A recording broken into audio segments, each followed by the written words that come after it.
Michael Jordan finally broke his silence, and he didn't hold back. For decades, basketball fans around the world have wondered why the greatest player of all time kept such a cold distance from the player who was supposed to be his successor. We've seen the subtle dismissals in interviews, we've heard the technical praise that never quite felt genuine. We've watched Jordan mentor Kobe Bryant while keeping LeBron James at arm's length. But new footage and insider accounts reveal a much darker reason behind the frost. It turns out that Michael Jordan saw red flags in LeBron James long before the rest of us even knew what to look for. And now, years later, those concerns are coming to light in ways that nobody expected. This isn't just about basketball. This isn't just about who has more rings or who scores more points. This is about two completely different philosophies on how to carry yourself as the face of the sport, and why one of those philosophies was rejected by the very person whose approval mattered most. Let's start with the most obvious question. Why didn't Michael Jordan ever embrace LeBron James the way he embraced Kobe Bryant? If you followed basketball for any length of time, you know that Jordan and Kobe had a genuine bond. It was more than just mutual respect. It was mentorship. It was brotherhood. Kobe would call Michael at 3 in the morning to ask about footwork, about fadeaways, about how to read a defense. Jordan would answer those calls. He would break down film with Kobe. He would give him advice. He would push him to be better. And when Kobe died in that tragic helicopter crash in 2020, Michael Jordan cried openly at the memorial service. That was real love. That was a relationship built on mutual respect and shared values. But with LeBron James, there has never been anything close to that. In fact, the relationship is basically non-existent. LeBron was asked about this directly on the Pat McAfee show in 2025. The interviewer asked if he and Michael Jordan were in a good spot, and LeBron's response was telling. He paused, almost like he had to think about it, and then said they were in a good spot, but that they don't talk. When asked why, LeBron said it's because he's still playing and still focused on his craft. That's a very diplomatic, very corporate way of saying that there is no relationship. Think about how strange that is. LeBron grew up with Michael Jordan posters on his wall. Jordan was his idol. Jordan was the stand. He had to fight through the bad boy Pistons who beat him up physically and mentally for years before he finally broke through. He had to prove the doubters wrong season after season. He had to build his legacy brick by brick with blood, sweat, and relentless competition. And then, 2 decades later, the media decided to just hand that same kind of reverence to a teenager who hadn't done anything yet. To Jordan, that wasn't respect for the game. That was disrespect to everyone who had come before. LeBron didn't ask for that hype, but he also didn't shy away from it. He wore number 23, the same number Michael Jordan made iconic. He signed a $90 million Nike deal before playing a single NBA game. He gave himself the nickname King James, and all of that sent a message, intentional or not, that LeBron saw himself as the heir to the throne. But Michael Jordan never signed off on that. He never gave his blessing. And in Jordan's world, you don't just take the throne, you have to be invited. If you know anything about Michael Jordan's personality, you know that he is one of the most competitive human beings who has ever lived. People call him the most ruthless winner the NBA has ever seen, and honestly, that's an understatement. Jordan didn't just want to beat his opponents, he wanted to humiliate them. He wanted to crush their spirit. He wanted to make sure they remembered the loss for the rest of their lives. That kind of pathological need to dominate doesn't just disappear when you retire. It lingers. It shapes how you look at everyone who comes after you, everyone who tries to sit in the chair you built. Look at Jordan's Hall of Fame speech in 2009. That should have been a moment of grace and gratitude. Instead, Jordan used that stage to settle scores with people from decades earlier. He brought up Leroy Smith, the guy who made the varsity basketball team over him in high school, just to remind everyone that he proved that coach wrong. That's who Michael Jordan is. He keeps receipts. He doesn't forget. He doesn't forgive. So when the media tried to anoint LeBron James as the next Michael Jordan, MJ filed that into his mental cabinet under threats to the legacy. The contrast between how Jordan treated Kobe and how he treated LeBron is really where the story gets interesting. Kobe Bryant was Michael Jordan's true basketball little brother. Personality-wise, they were clones. Both were cold, obsessive, and didn't care about being liked. They wanted to be feared. Kobe's Mamba mentality was just the Jordan rules with a different name. Kobe would take 40 shots in a game if he thought it gave his team the best chance to win. Jordan respected that alpha mentality. Kobe chased Jordan's approval. He studied every move Jordan made. He copied his footwork, his fadeaway, his post moves. He didn't try to be his own version of greatness. He tried to be the closest thing to Jordan that the next generation could produce. And because There's also a fundamental difference in how they play the game. Kobe was a scorer first. He was a killer. He would take the last shot every single time, even if it meant going 1-on-5. LeBron, on the other hand, is a pass-first player. He wants to make the right basketball play, even if that means passing to an open teammate instead of taking the shot himself. To most people, that's unselfish leadership. But to Michael Jordan, that looks like softness. In Jordan's world, the leader takes the shot, period. The leader doesn't defer. The leader doesn't pass the responsibility to someone else. The leader puts the team on his back and says, "Give me the ball, get out of the way, and watch me win this game." LeBron has never operated that way, and Jordan has never respected that approach. Now, let's talk about the elephant in the room. Recently, footage emerged of Michael Jordan being asked about LeBron's lifestyle and associations. According to multiple sources, Jordan allegedly remarked that LeBron has always moved strange, that he doesn't carry himself the way Kobe did, and that certain associations raised red flags for him years ago. And then Jordan allegedly said something that really set the internet on fire. He said that when the Diddy situation came out, he knew he was right all along. He said that's why he chose to mentor Kobe and not LeBron. For context, Sean Diddy Combs has been embroiled in a massive legal storm.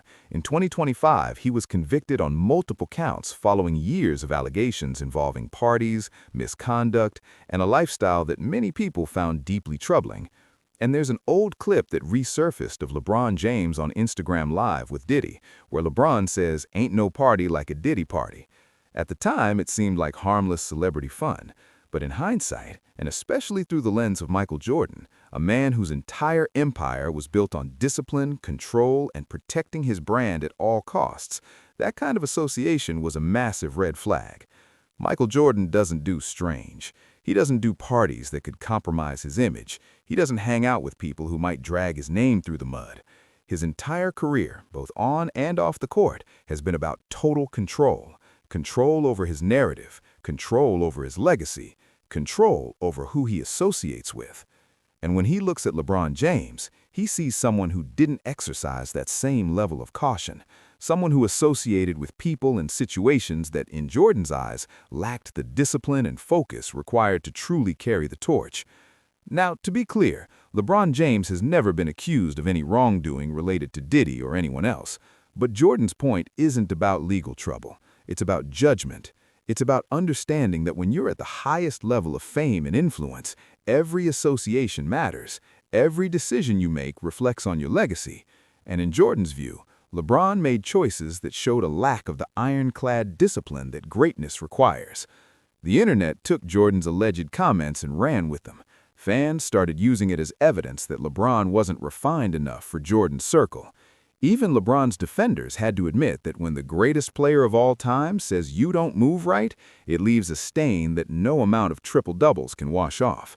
And that's the power of Michael Jordan's opinion. Even in retirement, even decades removed from his playing days, his voice carries more weight than almost anyone else in basketball. If MJ says you're not the guy, a huge portion of the basketball world believes him. But here's where the story gets complicated. Because despite all of this, despite never getting Michael Jordan's blessing, despite being kept at arm's length for his entire career, LeBron James has built a resume that is statistically undeniable. He's the all-time leading scorer in NBA history. He's played at an elite level for over 20 years. He's been to 10 NBA Finals. He's won 4 championships with 3 different teams. He's still playing at age 40 and putting up numbers that most players can't touch in their prime.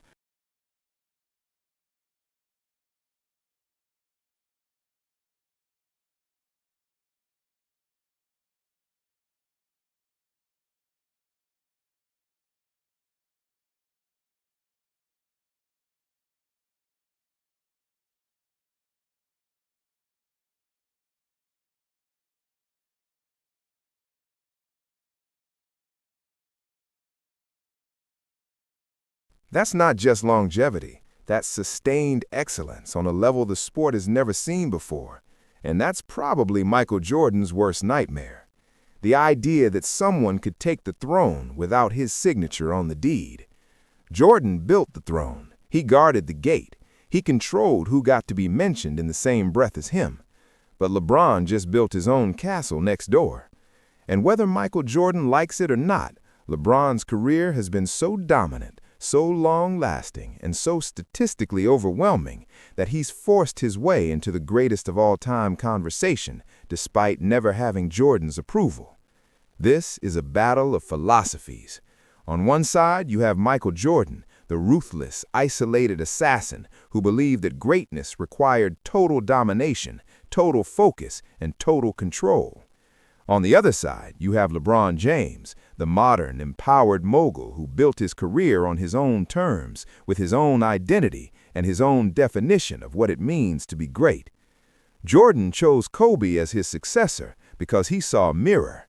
In LeBron, he saw someone who didn't fit the mold, someone who moved differently, someone who made different choices. And because of that, Jordan made the decision that LeBron wasn't worthy of the torch. But the irony is that LeBron never needed the torch. He created his own light. He built his own legacy. And now, whether Michael Jordan likes it or not, the debate about who is the greatest of all time includes LeBron James, not because Jordan passed him the crown, but because LeBron took it anyway. NBA history is built on grudges like this. Magic and Bird had a rivalry that defined an era. Michael Jordan and Isaiah Thomas hated each other so much that Jordan made sure Isaiah didn't make the dream team. Shaq and Kobe won championships together and still couldn't stand each other. Drama fuels the sport. Tension creates legacy.